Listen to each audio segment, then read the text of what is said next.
अनुप्रवेशकारी बांग्लादेशी और रोहिंग्या को भारत माटी संपूर्ण भाव हटई देवा लक्ष्य गठित सर्वभारतीय राष्ट्रवादी संगठन भारत रक्षा मंचर पुरी जिला शाखा तरफ सोमवार सन्धार बड़दाण्डस्थ हाथी आखड़ा मठ परिसर में सिख संप्रदायर नवम गुरु तेग बहादुर 350तम बलिदान दिवस आयोजित होइछि। एही श्रद्धांजलि कार्यक्रम में मंचर पूर्वतन पुरी जिला सभापति वरिष्ठ सांबादिक नारायण दास अध्यक्षता करथिले।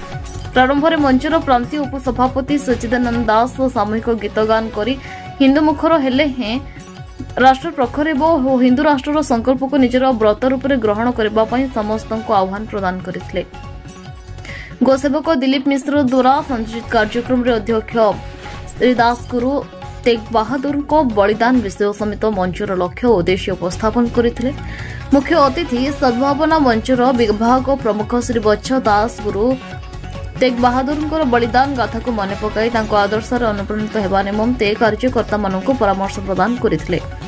कार्यक्रम सम्मानित अतिथि संध्याराणी रथ नारी शक्तिर विकास द्वारा ही राष्ट्र शक्तिर विकास हो पारिबो बोली मत प्रकाश करथिले।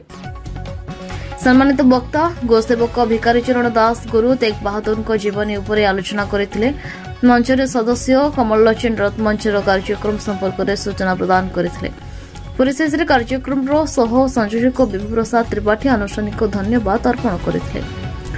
भारत रक्षा मंचर सदस्य दिवाकर महाराणा सुशांत कुमार नायक जगन्नाथ कुंडू अजात शत्रु मिश्र पूर्णचंद्र दास मनोज कुमार सामल एडवोकेट कविता प्रधान एवं जगन्नाथ सोलंकी प्रमुख कार्यक्रम में सहयोग प्रदान करथिले। सचिनंदन दास भारत रक्षा मंचर राज्य उपसभापति आज गुरु तेग बहादुर जन्मदिन में जो आज कार्यक्रम कराई विस्तृत विवरण दें। भारतवर्ष मुनि ऋषि मानकर देश, भारतवर्ष हिंदू राष्ट्र, भारतवर्ष संस्कृति और परंपरार देश, बलिदान देश।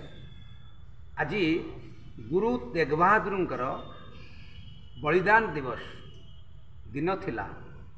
आमर ये हिंदू और संस्कृति परंपरा पाई गुरु तेग बहादुर निजर मुंड काट करथिले आमर ये हिंदू संस्कृति और परंपरा पाई। तो से हिंदू संस्कृतिर आमे समस्ते दायाद वंशज। तो आमे समस्ते गर्व करवा दरकार जे आमर पूर्वपुरुष माने जो संस्कृति और परंपरा को रक्षा करने पाई निजर जीवन बलिदान देइथिले। तो से बलिदान दिवस रे आज भारत रक्षा मंच पुरी जिल्लार कार्यकर्ता एकत्रित होइचंती एवं वर्ज्य शपथ करिचंती पुरी सहररू अनुप्रवेशकारी बांग्लादेशी रोहिंग्या को विताड़ित करी हिंदू राष्ट्र विजय पताका ये जगन्नाथ धामरू आरंभ हब। भारत माता की जय, वंदे मातरम। आज्ञा पुरी सहर रे बांग्लादेशी हजार हजार बांग्लादेशी निजर आधार कार्ड ओडिया रे कर दैछंती। तो ओडिया जातिगत करिसंती। तो आपण जानिबे कि बांग्लादेशी बेली आमे निकट रे भारत रक्षा मंचर मान्यवर केंद्रीय अधिकारी एवं पुरीर समस्त प्रतिनिधि आमे जाइथिलु। जिलापाल को दाबीपत्र देइचु। आमर जो भारत रक्षा मंचर दुई तीन कथा अच्छी 1971 मसीहा परे बांग्लादेश रु जो माने आसीचंती से जहाँ भी हो तो सेमानंकु भारत रक्षा मंच दुई नीति कथा कही बांग्लादेशी को चिन्हट करा जाऊ।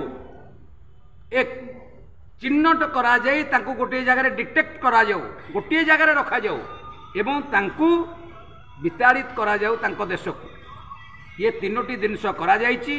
को जगह रे बांग्लादेश अछंती तार संपूर्ण धारावाहिक रिपोर्ट ये भी ओडिशा राज्य सरकार मध्य प्रत्येक जिलापाल को चिठी करिसंती।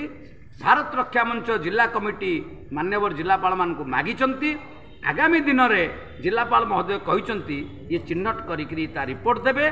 ता उपरे आगामी आमर भारत रक्षा मंचर जो नूतन जिला कार्यकारिणी हबो तो से जिला कार्यकारिणी नेतृत्व रे ये संघर्ष जारी रहिबो।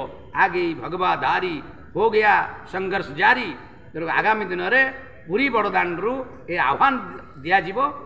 आमे समस्ते जदि पुरी प्रशासन पक्षरु बांग्लादेशी चिन्हट न करा जाए भारत रक्षा मंच पर कि भारत रक्षा मंच दाण्ड को आसीबो निश्चित लड़े हेब हिंदू शस्त्र धरिब हिंदू आक्रमण करिब नाही शांति उपाय करिब दरकार। पुरीरो रमेश साहू को रिपोर्ट न्यूज उपांत खबर।